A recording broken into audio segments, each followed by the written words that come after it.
como pueblo de Dios para, para aprender de las cosas maravillosas que el Señor ha hecho, quiere hacer todavía en nosotros, para que nosotros seamos esos hombres y las hermanas, las mujeres que puedan servirle con un equipamiento cada día mejor, y así pues poder hacer la voluntad de Dios. Menciono esto porque como es un seminario que estamos desarrollando de carácter pues específicamente en guerra espiritual, es necesario saber algunos detalles de cómo es que nosotros fuimos diseñados originalmente y cómo nos encontramos en este momento y cuál es la intención de Dios, ¿verdad? De retomar aquel diseño original para que pues podamos ser beneficiados y a la vez poder disfrutar plenamente lo que Dios a nosotros nos da por su misericordia. Los problemas del ser humano cuando tiene y no disfruta es porque su alma no está funcionando como es el diseño original.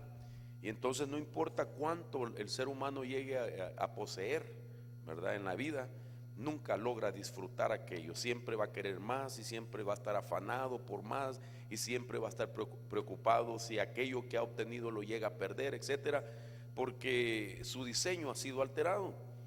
Y entonces cuando el alma realmente es una alma próspera, entra en un reposo, sabiendo que todos los días que Dios le da para existir sobre la faz de la tierra están asegurados por Dios a tener para cada día la provisión que esa alma en la vida de cada uno de nosotros tiene de parte de Dios. Mientras eso no es así, entonces nosotros nos preocupamos y nos alejamos de un principio maravilloso de que Dios es un Padre fiel y proveedor.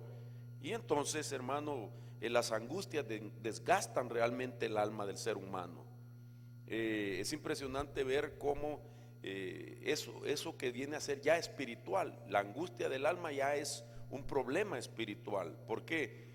Porque el alma está supuesta a ser espiritual. Decíamos ayer, el cuerpo es físicamente y el espíritu, que es una entidad celestial. ¿Me entiende? El espíritu es lo que le corresponde todo lo celestial. El cuerpo es lo que le corresponde todo lo físico y lo material. Y el alma es lo que le corresponde todo lo espiritual. Pero cuando lo espiritual deja de ser en el alma, porque va perdiendo el diseño y además porque la problemática que vive, entonces solo en la angustia se comienza a desgastar. Y esa alma que comienza a ser desgastada, hermano, impacta tanto al cuerpo que la angustia del alma envejece al cuerpo. Y la persona puede tener una edad y su rostro, su apariencia física puede estar proyectando una decadencia mayor que la edad que tiene por la angustia.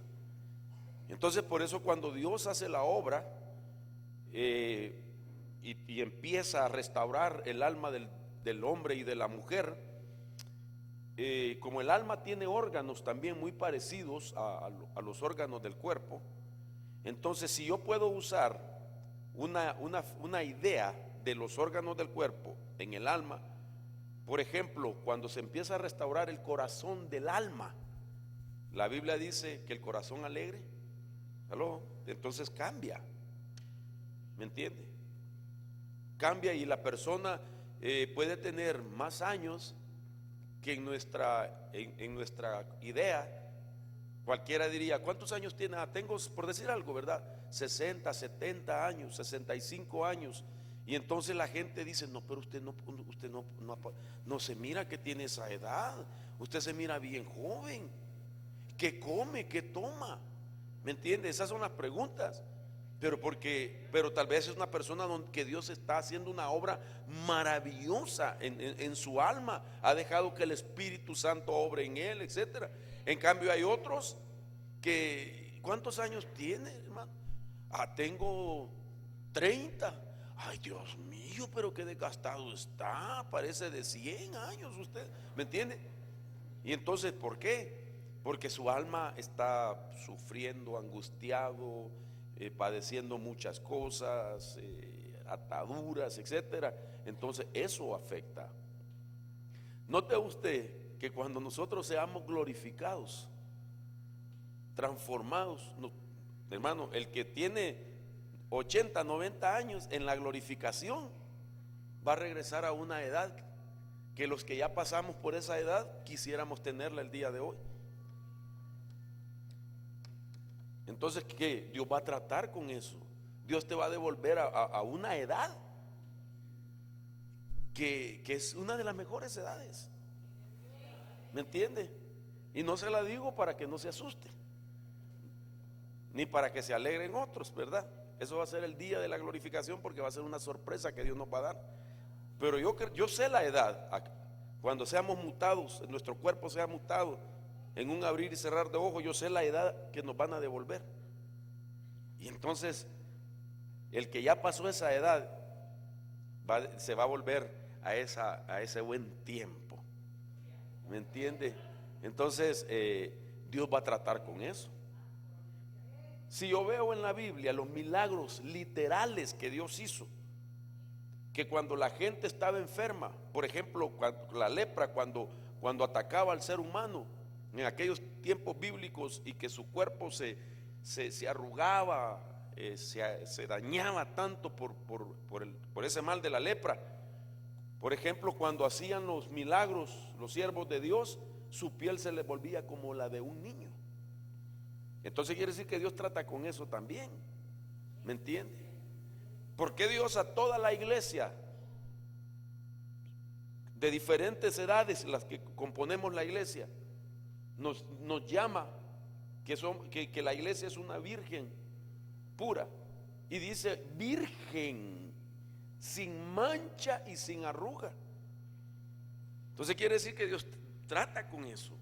Y el secreto está en el alma. El secreto está en el alma. Entonces, basando en eso, es que yo quisiera platicarles un poco acerca de lo que es la formación, la deformación y la reformación del alma, que son 3 tiempos. La formación, para poder ver el momento inicial de nuestra existencia, si lo puedo llamar así, donde Dios trabajó, cómo diseñó nuestra alma. La deformación es cuando se sufre el ataque para que el alma comience a alejarse de ese diseño original, y la reformación es cuando Dios comienza a restaurar el alma para que vuelva a su estado original. Como hemos estado hablando todo el día de ayer acerca de lo que es la administración del alma, y enfocar diferentes áreas en las que esta administración del alma llega y beneficia, entonces ahora tal vez vamos a tener un panorama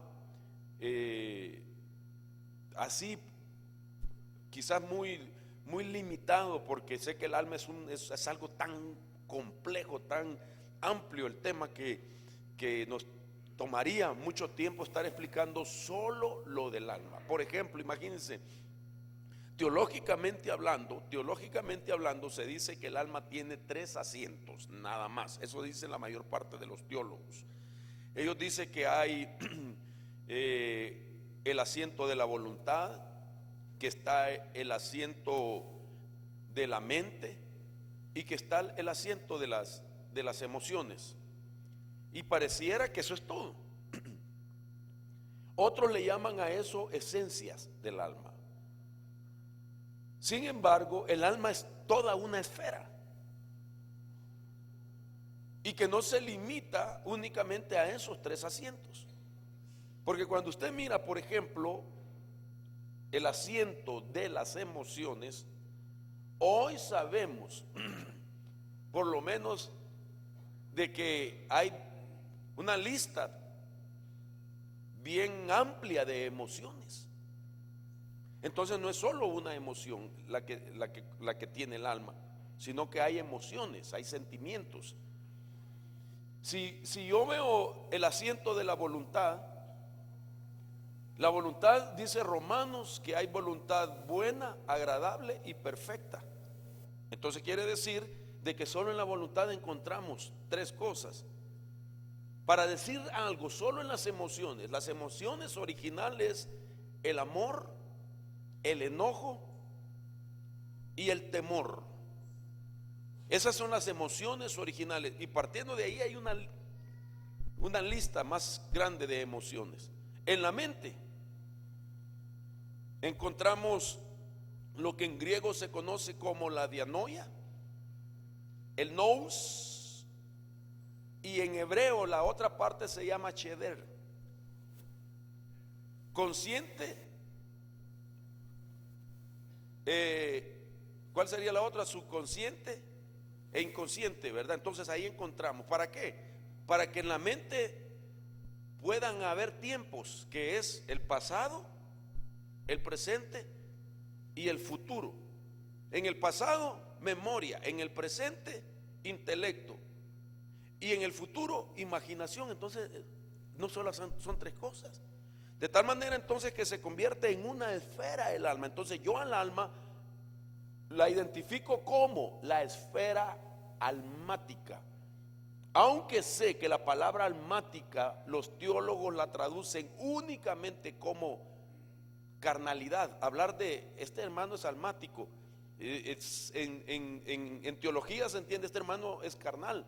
Sin embargo, la palabra almática surge cuando se entiende que el alma es una esfera. La palabra almática es una palabra que existe por la razón de la palabra esfera. De tal manera que cuando entendemos nosotros al alma desde una esfera, entendemos que es impresionante, que está compuesta de muchas esencias, si usted quiere, y está compuesta incluso de muchos asientos, según la escuela teológica, ¿verdad?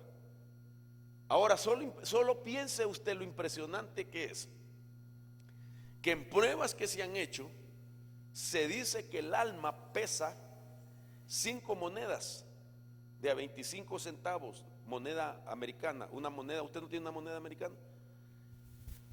Eso pesa el alma. Ahora, 5 monedas pesa el alma. Los que han hecho esta investigación dicen que cuando una persona está moribunda y la han pesado para ver cuánto es el peso que tiene. Gracias, hermano. ¿Se puede imaginar 5 moneditas de estas? Es el peso del alma. Y sí se siente un poquito el pesito, solo de una.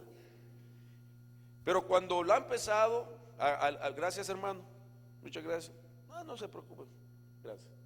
Entonces, para ver cuánto es el peso que está en ese momento, y al fallecer la persona lo han vuelto a pesar y se han dado cuenta que pesa menos, porque el alma ya partió. Pero cuando nosotros vemos que 5 monedas realmente no tienen un peso extraordinario, de que nos pueda alarmar y decir, wow, qué gran peso. Pero a lo que voy es que esa medida, ese peso que contiene el alma, sin embargo, esa esfera es la que contiene por dentro, cuando está en su diseño original, todas las virtudes que lo hacen al alma tener la capacidad para poder trabajar como un ente que intercala en 2 dimensiones, que son lo celestial y lo físico. Entonces quiere decir, si un ente, cuando hablo de ente es el alma, espíritu, alma y cuerpo. Estoy hablando de esa parte del ser integral que componemos. Hermano, ¿qué tendrá el alma? ¿Cómo fue diseñada el alma para que pueda funcionar perfectamente para otras dos partes que son de diferente dimensión. Si usted quiere el alma agarrada así, mire, del espíritu humano y del cuerpo, entonces yo entiendo que si el alma agarra al cuerpo, tiene que tener, hermano, elementos que la hagan compatible al alma para poder tomarse de la materia. Y debe de tener, por el otro lado, elementos que la hagan también al alma compatible para tomarse de lo celestial. Y eso solo se puede hacer cuando el alma está en su plenitud de ser espiritual. Entonces cuando la vida del ser humano que está alcanzado por el Señor Jesucristo no mejora, no se aleja de la carnalidad en pos de lo espiritual, entonces tiene su alma limitada, porque el alma no está funcionando en plenitud porque está carnal. ¿Se puede imaginar eso? Entonces, todo esto es importante que nosotros lo entendamos, porque la tarea, hermano, en pos de la restauración del hombre y de la mujer, de la sanidad de su alma, de la liberación de su alma, de la desprogramación o de los acondicionamientos mentales que tiene, y poderlo rescatar y programar o reprogramar, mejor dicho, sacarlo de esa manera de pensar en la que está acondicionado. Es una ardua labor la que tenemos por delante, y por eso, si entendemos más acerca de cómo es el alma, nosotros podemos llegar a hacer un mejor trabajo del que estamos haciendo en pos de la restauración. Entonces, para mí ha sido impresionante, hermano, entender este ángulo de la restauración, porque veo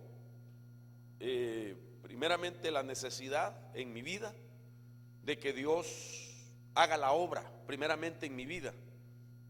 Veo después de eso la necesidad de que Dios continúe haciendo la obra en los míos, los que Dios me ha dado para proteger como familia, mi esposa, mis hijos. Y de ahí veo la responsabilidad como pastor para enseñarle a la iglesia y poder, hermano, trabajar en las almas de las ovejas que Dios me ha puesto a pastorear.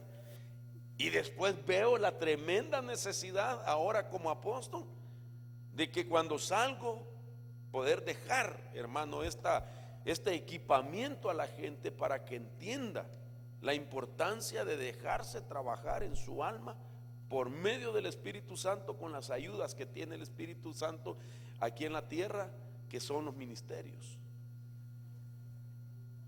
Entonces es un trabajo. Para mí fue como una afrenta que me hizo un día el Espíritu Santo, cuando a mí personalmente el Espíritu Santo me empezó a redarguir de que cómo es que yo iba a ser pastor, cómo es que yo era pastor si yo no era capaz de entender la problemática del alma, entendiendo que como pastor la materia prima con la que trabajamos los pastores es el alma de las personas. Y entonces veo de que es ahí donde el mensaje tiene que llegar, porque eso es lo que debe de cambiar. Imagínense que si el evangelio hubiera comenzado con Romanos capítulo 12, yo veo de que cómo estuviéramos nosotros. Romanos capítulo 12 dice en una parte: transformaos mediante la renovación de vuestro entendimiento. ¿Sí? Eso significa que la metamorfo en el alma, la transformación o la reformación en el alma, es a través de renovarnos nuestros pensamientos. Cuando nosotros renovamos nuestros pensamientos, entonces el alma se está transformando. ¿Me entiende? Y es ahí donde está el problema. Porque mucha gente no está renovando su pensamiento. Y ese es el principio para la transformación. Es ahí donde nosotros nos cuesta tanto transformar un pensamiento, porque por lo menos hay gente que dice: yo así soy desde que nací y a mí nadie me va a cambiar. Eso significa de que quiere continuar con su forma de pensar. Eso le pasó a Israel. Se puede imaginar una nación que 430 años fue esclavos. Generaciones venían e iban y ellos en esclavitud. Y viene Dios y los rescata y les da una tierra. Les dice: la tierra de la abundancia, tierra de vides, de higueras, de palmeras, de ríos, de manantiales, donde fluye leche y miel. Impresionante todo lo que les promete Dios, toda la prosperidad que Dios les ofrece. Pero los pasa por el desierto antes de llegar a lo prometido, porque el desierto era el tiempo para trabajar con su vida de pensamientos. El desierto era un estado donde Dios quería, hermano, desacondicionarlos en su forma de pensar, para poder adaptarse a una nueva forma de vida. Pero resulta que ellos en el tiempo de la operación, donde Dios iba a hacer ese trabajo en su alma, ellos insistieron en seguir pensando como esclavos. Solo imagínense que empezaron a decir que echaban de menos 6 clases de alimento: el pescado, los melones, los pepinos, ajos, las cebollas, puerros, dice una versión. Y empezaron a decir que querían ese alimento, y ese alimento se los daba el faraón. Y ellos, como esclavos, pensaban que era un gran banquete el que les estaban ofreciendo. Pero ellos, hermano, era un trabajo, era una comida que ni los egipcios, hermano, que servían en el ejército del rango más inferior, ni siquiera ellos comían ese alimento. Era comida para esclavos, para gente que los egipcios desechaban y aborrecían. Era la comida, si usted quiere, como quien dice, las sobras de lo que salía del palacio del faraón. Pero ellos, ¿por qué es que deseaban ese alimento y exigieron ese alimento los 430 años? Porque ellos descubrieron algo, que cuando se comía junto todo, dicen los especialistas que al hacer un licuado de esas cosas produce fiebre y diarrea. Al molerte esas 6 cosas, entonces se enfermaban y ya no iban a trabajar a los campos para producir los ladrillos que les servía para la construcción de los palacios y la ciudad del faraón. Entonces ellos preferían comer eso y enfermarse. Y cuando fueron al desierto, y que sabían que era una peregrinación, que era una jornada para poder llegar hasta la meta de lo que Dios les había ofrecido, ellos sabían que había esfuerzo que hacer. Ellos sabían que había que caminar, que era un esfuerzo. Entonces ellos dijeron: no, mejor denos el pescado, los melones, los pepinos, los puerros, los ajos, las cebollas, porque tenían en la mente: comiendo eso nos enfermamos. Y no nos dicen: apúrense, caminen, apúrense. Entonces no entendieron lo que era descontaminarlos. Y Dios les iba a entregar 7 alimentos nuevos que ellos no habían conocido. Y en el desierto les viene cambiando la dieta a Dios. Entonces, cuando Dios comienza a trabajar en nuestra alma, hay un cambio de dieta. A ellos les dio maná. Y ellos dijeron: ¿qué? ¿Esto? Ellos pensaron que el maná no les ayudaría para mantener el alma adherida al cuerpo. Porque como ellos estaban acostumbrados que al comer esos 6 alimentos, me imagino yo que al entrar en su sistema digestivo, empezaban las explosiones. Empezaban a llorar gatos y un montón de cosas. Como el maná no les producía eso, dijeron: no, nos va a matar de hambre el maná, porque el maná se deshacía en la boca, porque no era un alimento para el sistema digestivo, sino que se deshacía en la boca. Pero dice la Biblia que era comida de ángeles. Dice la Biblia que era comida de poderosos, comida de nobles. Me gusta más la expresión que era comida de ángeles. Miren, los ángeles comen, hermano. Y aquí hay otro tema. Otro tema, que los espíritus comen. Entonces, empiezan los problemas. Empiezan los problemas. Que la persona avanza, pero su alma, como no está reprogramada, tiende a volver atrás. Camina 5 kilómetros, si usted quiere, hacia adelante, y cuando viene la influencia, hermano, los dardos del enemigo, lo que tiene en su mente programado, lo hace volver hacia atrás. Entonces, para mí es impresionante esto, de cómo nosotros necesitamos, hermano, comprender la necesidad de que nuestra alma sea trabajada. Ahora, en la formación del alma, dice la Biblia, los pasajes que hemos estado leyendo en tercera de Juan 1:2 dice, porque es importante entender esta formación del alma, la reformación del alma, mejor dicho, porque la Biblia dice, por medio del apóstol Juan: amado, ruego que seas prosperado en todo, así como prospera tu alma, y que tengas buena salud. Para prosperar, que prospere tu alma. Sí, a mí lo que me llama la atención de este texto, de que el sentido original de interpretarlo es que cuando Juan lo explica o lo deja escrito o lo habló, es en la idea de que nosotros ahorita como estamos aprendiendo a cómo se restaura el alma, entonces la condición cambia.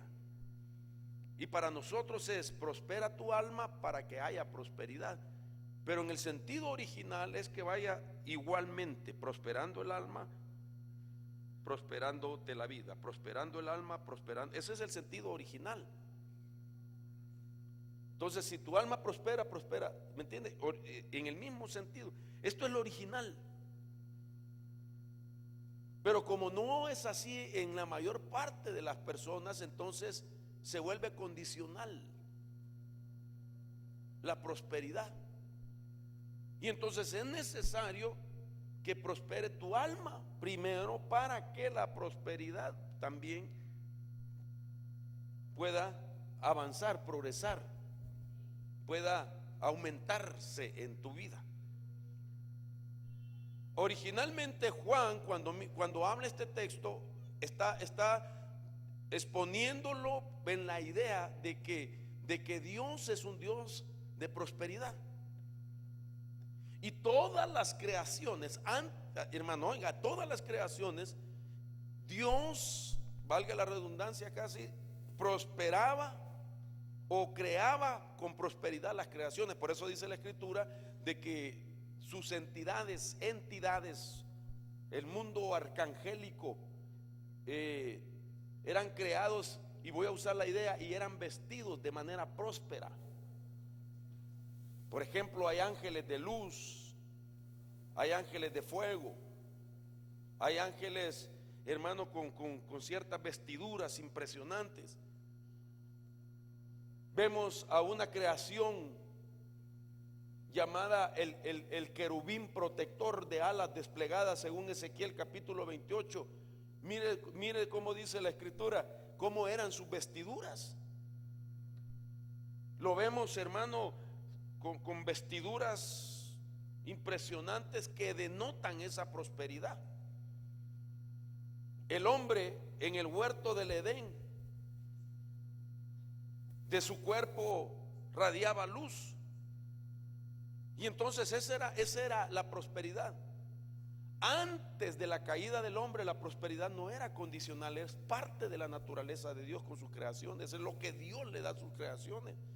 Pero cuando el hombre peca, entonces la prosperidad se vuelve condicional. Y nosotros tenemos la condición mayor, que es haber aceptado al Señor Jesucristo, que es, hermano, caminar como hablábamos ayer en la jornada de la prosperidad, que es el odos. En griego, el odos aparece en Juan, donde dice: amado, yo ruego que seas prosperado en todo para que prospere.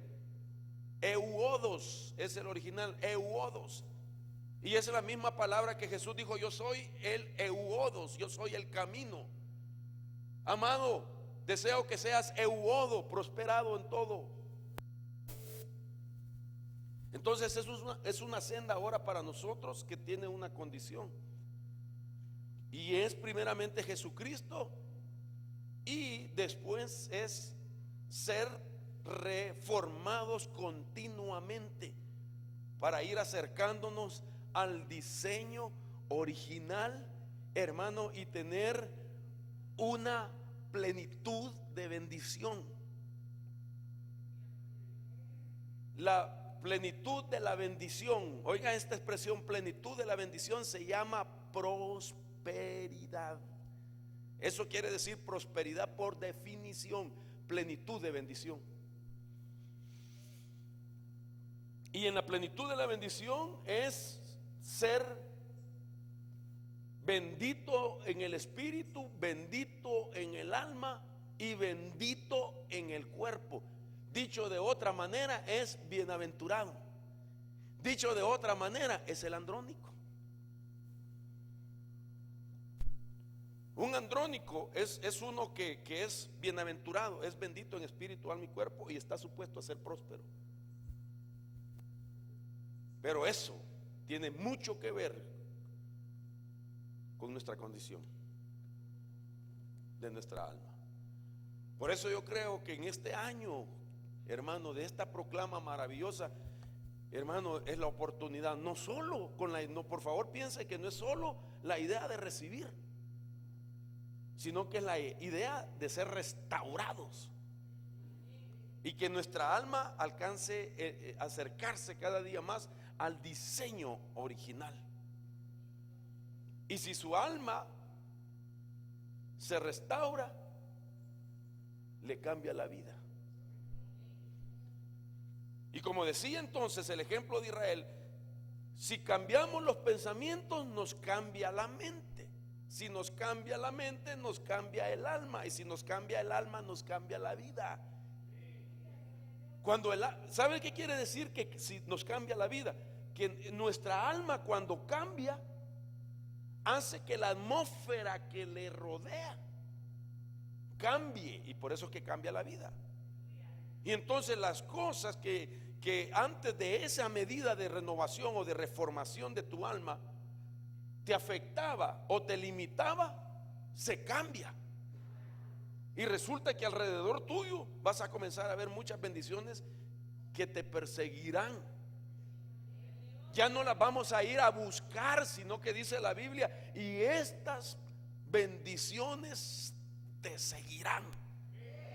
Porque hay un entorno que te va a rodear, hermano, que tu alma como un imán atrae de bendiciones. Donde vayas, ahí va a haber la provisión, ahí va a haber la abundancia, ahí va a haber, hermano, los recursos, ahí va a haber todo aquello. ¿Por qué? Porque el alma es como un imán cuando ya está reformado, y atrae las bendiciones, atrae las bendiciones.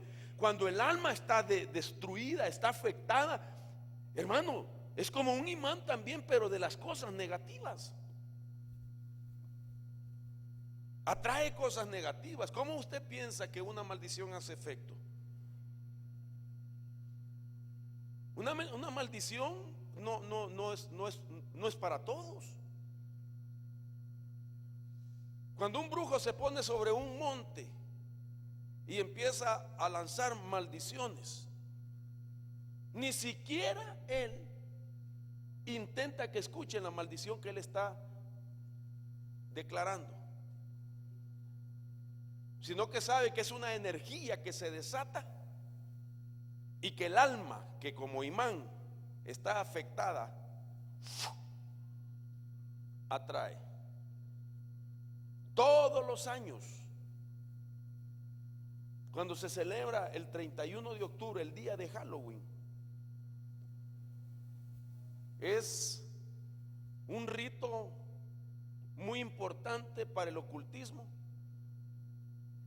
donde ellos, hermanos, sobre los montes empiezan a lanzar maldiciones para que se destruyan los matrimonios de gente creyente, que las iglesias se dividan, se desate el adulterio, la fornicación, etcétera, muchas cosas negativas. Y busca esa energía donde encajar, y lo que busca es el alma que está con condiciones para que pegue. Por eso dice Proverbios que ninguna maldición es sin causa. En cambio, cuando una alma está, hermano, en ese progreso de restauración, no importa qué tanta maldición un brujo le esté lanzando, Dios convierte las maldiciones en bendiciones para esa persona, porque su alma está solo para recibir las bendiciones. Eso es lo que dice la Biblia. Aún dice que del abismo saca bendiciones. Aún dice la escritura en Isaías 45 que te saca te saca tesoros, te devolverá los tesoros de las tinieblas, dice Isaías 45. ¿Se puede imaginar qué impresionante es? Entonces, para mí el alma, hermano, es clave para todo esto. Ahora, este es el pasaje del que estamos hablando. Voy a adelantarme porque lo hemos explicado ya. Pasaje precioso: amado, ruego que seas prosperado en todo, así como prospera tu alma, y tengas esa salud que tanto anhelas. Entonces, ¿de qué estaba pensando Juan? ¿Cuál es esa oración, esa declaración de que deseo que tu alma prospere? ¿Hacia dónde, decía, estaba teniendo en la mente Juan que esa alma tenía que llegar? Entonces se estaba refiriendo a Génesis 2, 7 y 8, a este estado original. Dice: entonces el Señor Dios formó al hombre del polvo de la tierra y sopló en su nariz el aliento de vida, y fue el hombre un ser viviente. Y plantó el Señor un huerto hacia el oriente en Edén, y puso allí al hombre que había formado. Esta palabra nefesh es una palabra que entre sus definiciones significa el asiento de las emociones. Y por eso yo le decía que las emociones básicas y originales es el amor, el enojo y el temor. Y Dios las puso con una intención. Yo creo, no sé si esto lo he explicado en otras ocasiones, pero es importante para entender el diseño original. Por ejemplo, el amor como una emoción original, Dios lo había puesto porque era para que lo siguiera a Él, su creación. Porque el principio es que lo que tú amas, tú lo persigues, ¿sí? Lo que tú amas, tú vas detrás de eso. Pero cuando el amor es afectado, se vuelve una obsesión. Cuando el amor ya deja de ser el amor original, se vuelve una obsesión. Y mucha gente anda detrás de algo que no le conviene. El enojo, diseño original, era para sentir indignación contra la injusticia y que uno no participara. Pero ahora, trastocado, se convierte, hermano, en una ira. El temor era una reverencia hacia Dios para huir del mal. Ese era el diseño original, para huir del mal. En cambio, ahora el temor trastocado se vuelve terror y afecta psicológicamente. Por eso los estudiosos han llamado al problema del temor, lo han explicado desde el punto de vista de la psicología del temor. Y ellos hablan que cómo afecta el sistema nervioso, el sistema muscular, el oxígeno, etcétera, paraliza. Lo han explicado así porque hermano, ya hay un trastoque. Ahora, esto me llama la atención porque por lo menos el trabajo que tenía el alma es impresionante. O sea, no es solamente que el hombre tuviera un diseño tripartito, sino cuál es la función del cuerpo, cuál es la función del alma, cuál es la función del espíritu.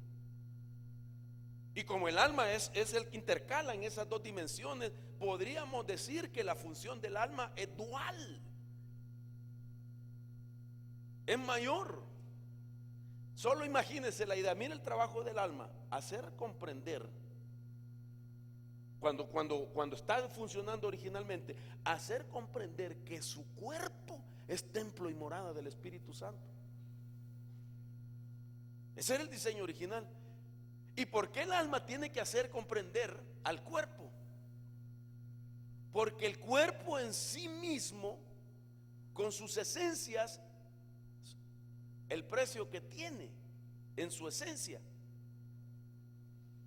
ninguno razonablemente pensaría que un cuerpo con ese valor que tiene es capaz de ser templo y morada del Espíritu Santo. ¿Sabe cuánto vale su cuerpo? $14. ¿Cómo así? Ciertos minerales, los básicos que están en la tierra, están en el cuerpo. Básicos, 17: potasio, hierro, calcio, magnesio, etcétera. Si los contenemos en un frasco y los vendemos en la farmacia, los especialistas dicen que eso contenido en un frasco vale $14.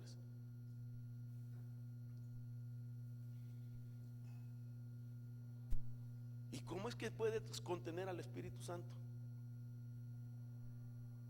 Entonces quiere decir que nuestra alma tiene una función. Por eso que en el alma Dios puso la mente, para que el alma desarrollara esa función de trasladarle al cerebro ese entendimiento que sobrepasa todo entendimiento de la tierra.